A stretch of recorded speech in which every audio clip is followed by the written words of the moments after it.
دوسری بات بھائی، یہ نئے سال سے متعلق کچھ باتیں آپ کی خدمت میں جلدی جلدی عرض کرنی. ایک سیکنڈ. آپ کو پتا ہے کہ کل 1 جنوری ہے، راتوں کو جو تباہی ہوتی ہے، شراب بھی چلتی ہے، پٹاخے بھی پھوٹتے ہیں، فائرنگ بھی ہوتی ہے، لوگ خوشی مناتے ہیں، تو یہ بھی illogical کام ہے سارے.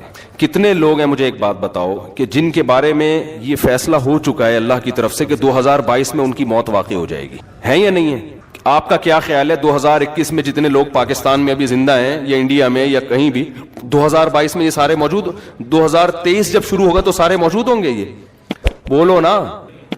بہت سے مر چکے ہوں گے، کچھ کورونا سے مرے ہوں گے. ابھی ہمارے ایک جاننے والے ہیں، ان کا 15 سال کا لڑکے کو کل قتل کر دیا کسی نے، ٹارگٹ کلنگ میں یا کسی ڈکیتی میں، مجھے پوری ڈیٹیل معلوم نہیں. 15 سال کے لوگ بھی جا رہے ہیں، 20 سال کے لڑکے بھی جا رہے ہیں، 60 سال کے بھی جا رہے ہیں، 50 سال کے بھی جا رہے ہیں، اور وہ بھی خوشی منا رہے ہوں گے، پٹاخے پھوڑ رہے ہوں گے. 2022 شروع. بھائی 2022 آپ کی موت کا پیغام لے کے آ رہا ہے، صحیح ہے نا؟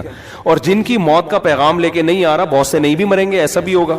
تو ان کے بارے میں 2022 بہرحال یہ پیغام لے کر آ رہا ہے کہ آپ اس سال مریں گے تو نہیں، لیکن مرنے کے 1 سال قریب ہو جائیں گے آپ. آئی بات سمجھ میں؟ 2021 کے جب رات 12 بجیں گے تو اس کا مطلب سیدھا سیدھا یہ ہے کہ اگر کوئی 60 سال کی زندگی لے کر آیا تھا تو اس کی، اور وہ 40 سال کا ہو گیا ہے، تو اس کی زندگی میں 1 سال مزید کم ہو گیا. کیا خیال ہے؟ غلط تو نہیں کہہ رہا؟ تو کون دنیا میں احمق اور بیوقوف ایسا ہے جو موت کے گھاٹ کے قریب جا رہا ہو اور جتنا قریب ہو رہا ہو مٹھائیاں کھا رہا ہو، وہ پٹاخے پھوڑ رہا ہو؟ اس کی میں ایک مثال دیتا ہوں. پشاور میں پھانسی گھاٹ تھا، آپ کو کراچی سے ٹرین میں بٹھایا گیا. بعض لوگوں کو پشاور میں پھانسی دی جاتی ہے، بعض کو لاہور میں ہوتا ہے نا، لاہور کا مجرم ہے، یہ ملتان کا ہے، یہ وہاں جیل میں. تو لاہور فرض کر لیتے ہیں، اس کے اسٹیشن مجھے یاد ہیں. پشاور تو ہم اکثر بس سے یا جہاز، اکثر تو جہاز سے ہی جانا ہوتا ہے نا، تو وہ اسٹیشن یاد نہیں رہتے. لاہور آدمی ٹرین میں بھی چلا جاتا تو وہ سمجھانا آسان ہوگا. لاہور کے جیل میں آپ کو پھانسی دی جانی ہے. پھانسی کے بعد کیا ہوگا؟ آپ مر جاؤ گے، یہی ہوگا نا. اب یہاں لے کے جا رہے ہیں آپ کو، کراچی میں بٹھایا آپ، اور پہنچنا کہاں ہے آپ نے؟ آپ کو بتایا کہ جیسے ہی لاہور میں آپ اتریں گے سیدھا پھانسی گھاٹ میں جا کے آپ کو ہینگ کر دیا جائے گا، لٹکا دیا جائے گا، اور آپ کا انا للہ ہو جائے گا. لیکن ابھی نہیں لٹکا رہے، ٹھیک ہے؟ تو آپ خوش ہیں کہ یار ابھی الحمدللہ میں بچا ہوا ہوں، لیکن لاہور پہنچتے ہی لٹکا دیا جاؤں. اب ٹرین یہاں سے چلنا شروع ہوئی، حیدرآباد پہنچی. آپ کو بتایا کہ درمیان میں 6 اسٹیشن آئیں گے. کتنے اسٹیشن آئیں گے؟ 6 اسٹیشن آئیں گے. جہاں ٹرین رکے گی وہاں چائے پانی کا انتظام ہوگا. اب پہلا اسٹیشن آیا حیدرآباد، آپ مٹھائی بانٹ رہے ہو، پہلا اسٹیشن آ گیا بھائی، مبارک ہو. پہلے سے ٹھا ٹھا ٹھا ٹھا پہلا اسٹیشن. بتایا ہر 2 گھنٹے بعد ٹرین رکے گی، یا ہر 6 یا 18 گھنٹے، کم سے کم 18 گھنٹے آج کل لگتے ہیں، 6 یا 18 گھنٹے، ہر 3 گھنٹے کے بعد ٹرین کا اسٹے ہوگا. ٹرین چھوڑو، ڈائیو پہ آ جاؤ یار، کیونکہ ہر 3 گھنٹے بعد ڈائیو رکتی ہے نا. مثال ایسی دو جو بالکل ڈائیو میں جب بیٹھو تو آپ کو سمجھ میں آئے گا اچھا یہی میرے ساتھ دنیا میں بھی ہو رہا ہے. سمجھ میں آ رہی ہے بات؟ یہی میرے ساتھ کہاں ہو رہا ہے؟ دنیا میں. ڈائیو کراچی سے ڈائریکٹ جاتی ہے لاہور، پہلے نہیں جاتی تھی، اب جا رہی ہے. تو کراچی سے ڈائریکٹ لاہور جا رہی ہے. فرض کرو 18 گھنٹے کا سفر ہے، اور ہر 3 گھنٹے بعد، جب میں نے ڈائیو میں سفر کیا تو 3 گھنٹے بعد ہی اسٹے ہوتا تھا. اب پتہ نہیں شاید اسکیجول چینج ہو گیا ان کا. 3 گھنٹے بعد اسٹے ہوگا، تو 3 گھنٹے کے لحاظ سے 6 اسٹیشن درمیان میں 6 دفعہ اسٹاپ آئے گا. ڈائیو کا جو اسٹاپ کرے گی وہ کم سے کم 6 دفعہ اسٹاپ کرے. آپ بیٹھے، آپ کو پتا ہے بھائی جہاں میں لاہور میں اترا تو میری زندگی کے ایام ہوئے ختم. اب پہلا جب ڈائیو نے اسٹے کیا، پہلا جو اڈا آیا، پہلا جو ڈائیو کا اسٹینڈ آیا، وہاں پر اتارا. 3 گھنٹے آپ کے مکمل ہو گئے. آپ نے کہا 4تھا گھنٹہ شروع ہو رہا ہے، ٹھا ٹھا ٹھا ٹھا ٹھا. 3 کمپلیٹ ہو گئے، اب 4تھا، یعنی پہلا اسٹیشن ختم، اب اگلا شروع ہونے کی خوشی میں ٹھا ٹھا ٹھا ٹھا ٹھا. شراب بھی پی رہے ہو، ناچ بھی رہے ہو، انجوائے بھی کر رہے ہو. ہیپی نیا اسٹیشن، ہیپی نیا نیو اسٹینڈ. تو لوگ کہیں گے نا بھائی تو لگتا ہے موت کے خوف سے تو باولا ہو گیا ہے. تو کیا ہو گیا تیری؟ بعض دفعہ آدمی پر اتنا خوف ہوتا ہے، میں نے دیکھا ہے بعض لوگوں کو خوف سے ہنس رہے ہوتے ہیں کیونکہ دماغ الٹ جاتا ہے ان کا. حقیقت ہے یہ، جب بہت زیادہ خوف ہوتا ہے نا آدمی کے جو نروس سسٹم ہے وہ سارا آؤٹ ہو جاتا ہے، وہ بریک ہو جاتا ہے، اور آدمی الٹی باتیں کرنا. غم میں بھی بہت بعض لوگوں کو ہم نے دیکھا، بہت غم ہوا، شوق لگا، ہنسنا شروع کر دیا انہوں نے. تو یہ خطرناک ہوتا ہے. ڈاکٹر کہتے ہیں اس کو رلاؤ. ایسے مریضوں کو ڈاکٹر کہتے ہیں رلاؤ ان کو، کیونکہ بھائی غم ہے تو رونا چاہیے نا، ہنس کیوں رہا ہے؟ تو اس سے بڑا پاگل ہے یہ جو نیو ایئر منا رہا ہے. اچھا اب اگلا اڈا آیا، پہلا آیا نا تو آپ نے مٹھائی اور انجوائے اور ٹھا ٹھا کلابازیاں کھائی اور زبردست جھنڈیاں لگائیں, بتیاں لگائیں. کوئی مولوی بیٹھا ہوا تھا وہاں, اس نے بولا بس تیرا دماغ خراب ہو گیا ہے, تو موت کے قریب ہو گیا ہے, تو پھانسی گھاٹ پہ جا رہا ہے, تو وہاں تو چھولے کھلکانے تھوڑی جا رہا ہے, تو وہاں پہ تیرے وہاں دال چاول کا انتظام تھوڑی ہے, تو مرے گا بھی. تو کہتا ہے ابے یار ایک تو یہ مولوی لوگ نا انجوائے نہیں کرنے دیتے لائف کو یار, ان کو کیا, ہم اگر ناچ لیتے ہیں نئے سال پہ یا نئے اڈے پہ یا مٹھائی کھلا رہے ہیں, تھوڑا سا انجوائے کر رہے ہیں, تھوڑا سا ہلا گلا ہو رہا ہے, ہیپی کہتی ہے, تو ان مولویوں کو پتہ نہیں کیا خشک ہے, بس 4 شادیوں میں ہی کہتے ہیں انجوائے ہے, باقی تو کسی چیز میں نہیں ہے. یہ پاگلوں کی طرح بس 4 شادیاں کرو, بچے پیدا کرو, اسی کو انجوائے کرو. یہ کیا انجوائے ہے یار؟ انجوائے تو یہ ٹھا ٹھا ٹھا ٹھا ٹھا. تو مولوی آپ پہ ہنسے گا, بولے گا تیری مرضی ہے بھائی, تیری مرضی ہے. میں تو تجھے اس لیے کہہ رہا ہوں کہ میرا تو خیال تھا کہ تیرا دماغ یا تو الٹ گیا ہے, تو تیری کھوپڑی کیا ہو گئی ہے, گھوم گئی ہے. تو کہہ کہ چلو کھوپڑی گھومی ہے صحیح ہے, لیکن انجوائے کر رہا ہوں نا, تو کیا خوش ہونے کے لیے بھی کوئی لاجک چاہیے؟ تو اس سے مولوی کوئی عقل مند ہوگا, وہ کہے گا دیکھ بھائی عقل کا تقاضا ہے کہ چونکہ تو موت کے قریب ہو رہا ہے نا, موت کے قریب ہو رہا ہے, تو اگر تو غیر مسلم ہے تو تو الٹا ناچ, سیدھا ناچ, شراب پی. ہم تو کہتے ہیں تو پھانسی سے پہلے بھی کافی پی کے انجوائے کرتا ہوا مر. اچھا ہے, تجھے انجوائے کرنے کے لیے کوئی لاجک نہیں چاہیے, بھلے تو اس کی لاجک بنتی نہ ہو خوش ہونے کی, لیکن تو غیر مسلم کو کوئی لاجک نہیں چاہیے. وہ کہہ رہے خوش ہونے پر گورنمنٹ کی طرف سے کوئی پابندی نہیں ہے, کوئی بھی کسی بھی ٹائم پہ خوش ہو سکتا ہے. چلو پھانسی کے پھندے پہ جا رہا ہے تو وہ یہ سوچ سکتے ہیں کہ یار چلو غم کے موقع پہ اگر خوش ہو کے جاؤ تو اچھا ہے نا, ٹینشن لے کیوں. لیکن جب مسلم ہوگا نا, مسلم ہوگا تو وہ یہ کہے گا کہ مولوی اس کو سمجھائے گا کہ دیکھ تو موت کے قریب ہو رہا ہے, تھوڑا سا اللہ اللہ کر لے, تھوڑا سا کیا کر لے, ساری زندگی جو تُونے بدماشیاں کی ہیں جس کی وجہ سے بھی تجھے پھندے پہ لٹکانے لے کے جا رہے ہیں, اتنے لوگوں کے خون کیے ہوئے, توبہ کا ٹائم ہے, استغفار کر لے, توبہ کر لے, جو لوگوں کے قرضے لیے ہوئے واپس کر دے. جیسے ہم چاہتے ہیں اب لٹکنا تو ہے تو نے, لیکن دنیا میں تو تیرا بیڑا غرق ہو گیا, وہ ٹھکانہ تیرا اچھا ہو جائے. اول تو کوئی غیر مسلم بھی عقل مند ہوگا نا, وہ کہے گا جو آخرت کو نہیں مانتا وہ بھی کہے گا یار یہ خوش ہونے کا موقع ہے نہیں, مصنوعی خوشی ہے. وہ بھی کہے گا یار کسی اور بات پہ خوش ہو جاؤں گا میں, یہ سمجھ میں نہیں آ رہی.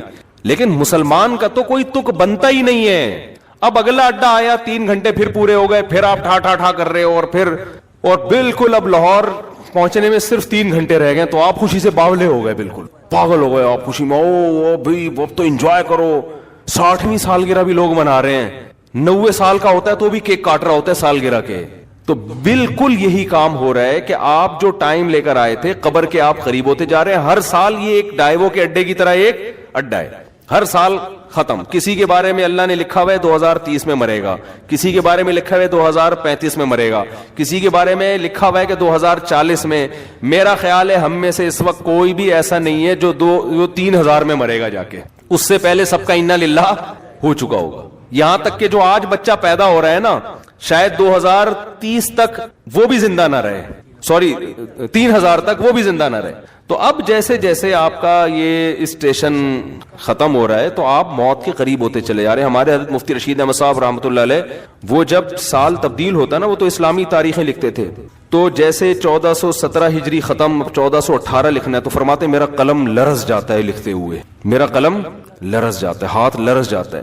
لے بھائی زندگی کی ایک اور شام ختم, زندگی کی ایک اور شام. کتنی تیزی سے مجھے یاد ہے, میں جب ہم پہلے تاریخیں لکھتے تھے 1991, بہت جگہوں پہ تاریخ لکھتے تھے, وہ بھی ایک دور تھا نا. ہم کیا لکھتے تھے 1991, پھر 1992 آیا.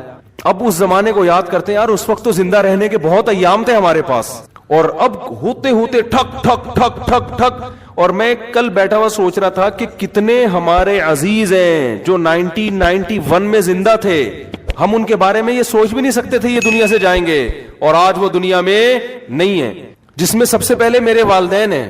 میں تو اپنے والد کا تصور ہی نہیں کرتا تھا کہ یہ دنیا سے, انسان کو جس سے محبت ہوتی ہے وہ اس کے بارے میں فرض نہیں کرتا کہ یہ دنیا سے جائیں گے.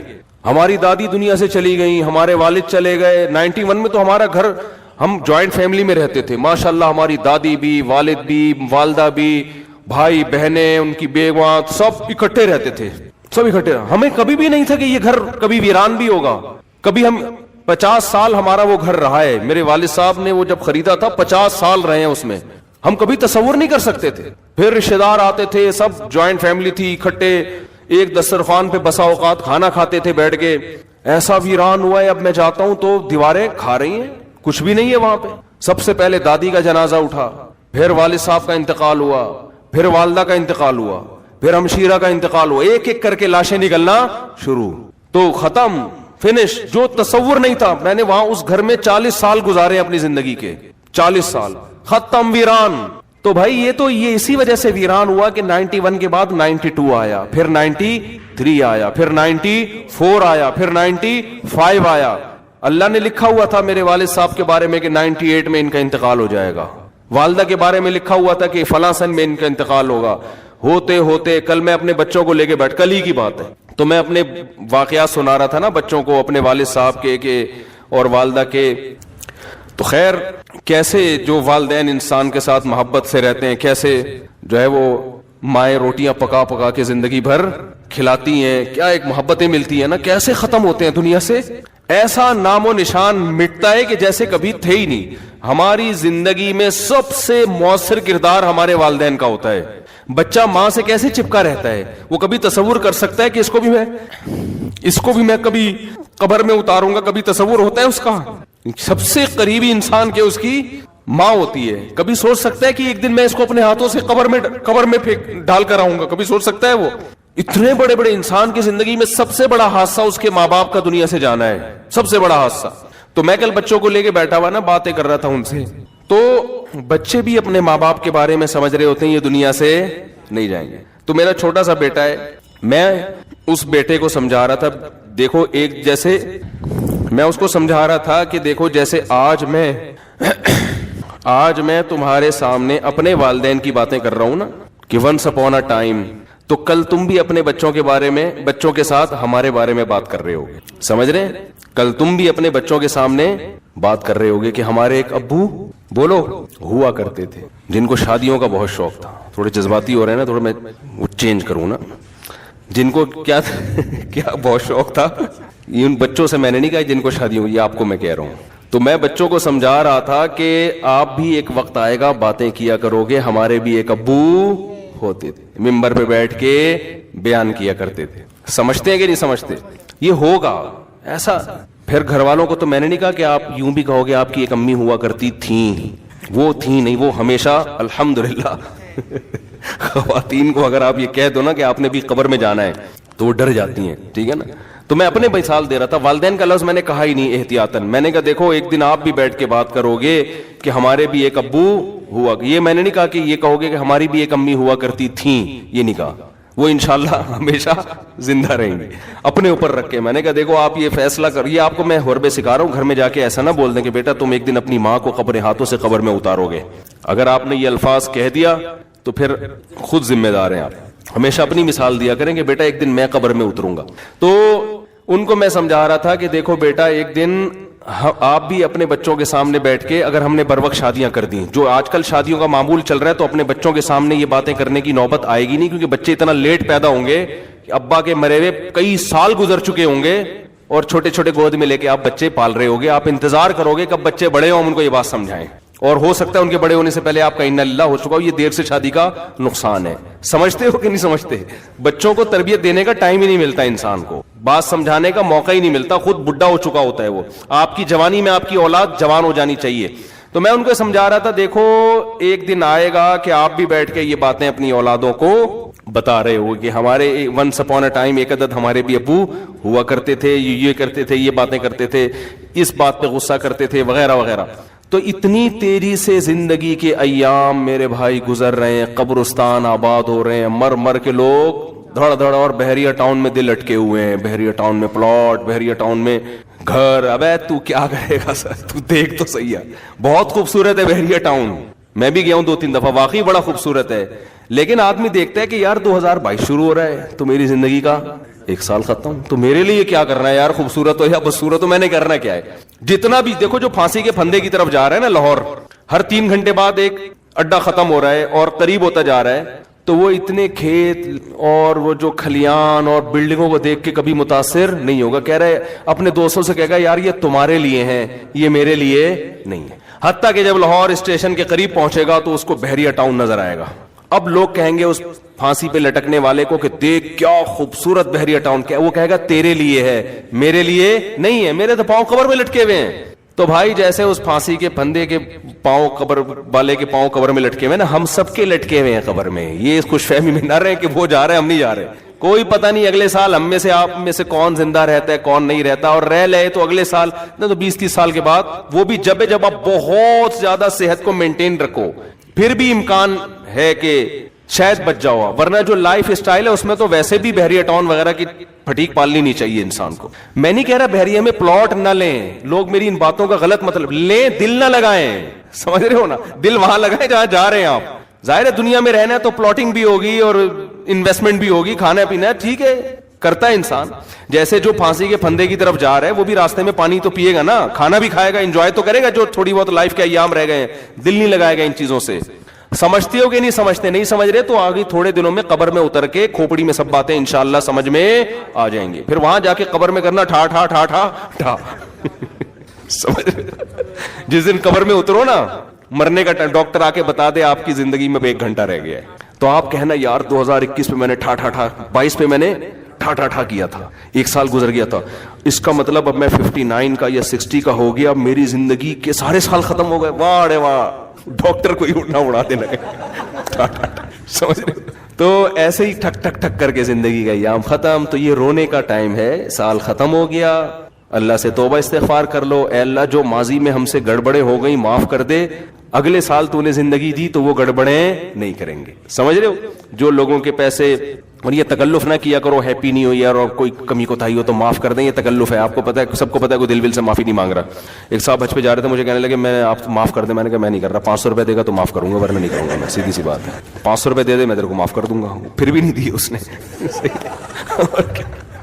تو کہہ رہے میں نے آپ کا کیا بگاڑا ہے جو آپ مانگ رہے ہیں. جب میں نے کہا تو نے بگاڑا نہیں تو معافی کیوں مانگ رہے ہے تو, بگاڑا ہے تو میں 500 روپے دے گا تو معاف کروں گا, ورنہ تو جب بھی کوئی اس طرح کیا کرے نا معاف کر دیں, بولے 500 روپے دے دے معاف کر دوں گا, فری پھوکٹ میں نہیں کیا کرو. صحیح ہے. تو یہ تکلفات ہیں, چھوڑ دو ان کو, یہ تکلفات ہیں. جو کرنے کا کام ہے توبہ استغفار کر لے آدمی, اور جو ہے وہ حقوق العباد ہیں وہ لوٹا دے ان کو. آئندہ کے لیے عزم کرے, یار جو ہو چکا ہو گیا, آئندہ انشاءاللہ. جب ابتدا ہی گناہ سے ہو رہی ہے, تو نحوست سے سال کی ابتدا ہو رہی ہے, جس کا مطلب اللہ کو آپ نے بتا دیا ہے کہ اللہ میرا آئندہ بھی یہی پروگرام ہے. تو ان چیزوں سے, آتش بازی سے اور یہ ہیپی نیو ایئر وغیرہ سے روکیں اپنے آپ کو. لوگوں کو کرنے دیں جو کر رہے ہیں, آپ بچے رہیں اس سے. اور یہ لوگ حسرت اور افسوس کریں گے اس وقت جب ان کی موت ان کے سر پہ آ کے کھڑی ہوگی. ابھی ان کو ہنسنے دیں, آپ تھوڑی دیر اللہ اللہ کر کے رو لیں, کل آپ ہنسیں گے یہ روئیں گے. تبھی قرآن کہتا ہے نا کہ ان الذین آمنوا, وہ سورہ مطففین کی آخری آیات ہیں, وَإِذَا مَرُّوا بِهِمْ يَتَغَامَزُونَ وَإِذَا انقلبوا إِلَىٰ أَهْلِهِمْ انقلبوا فَكِهِينَ فَالْيَوْمَ الَّذِينَ آمَنُوا مِنَ الْكُفَّارِ يَضْحَكُونَ. قرآن کہہ رہے آج یہ لوگ دینداروں پہ ہنس رہے ہیں, کل دیندار ان پہ ہنسیں گے. جو دین کو فالو کرتے ہیں وہ کل ان کے اوپر ہنسیں گے کہ تم نے اپنی زندگی کس فضول چیز میں برباد کر لی. اللہ تعالیٰ سمجھ